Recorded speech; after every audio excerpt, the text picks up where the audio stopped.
May ididalad nga napatuman kang Bureau of Internal Revenue o kon BIR ang pagbuwis sa mga gasto kang mga kandidato kang naligad nga eleksyon. Pinagi sa 5% nga withholding tax sa tanan nga gingasto halin sa mga propaganda, TV kag radyo nga advertisement kang mga kandidato. Amo ang impayag ni Regional Director Glenn Heraldino kang BIR.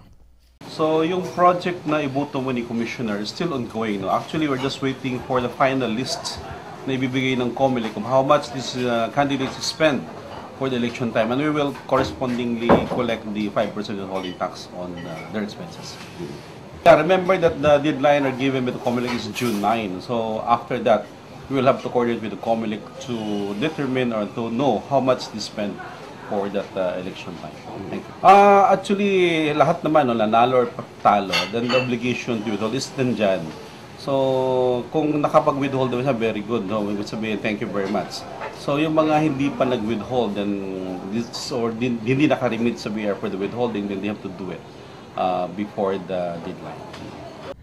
Magapatigayon ang BIR koordinasyon sa Commission on Election kung sa diin magdeklarar ang kandidato kang anda gasto antes Hunyo 9, kag ang BIR magaisip kang anda baridanan sa gobyerno. Para sa Ko Patrol, Peter Saliwar.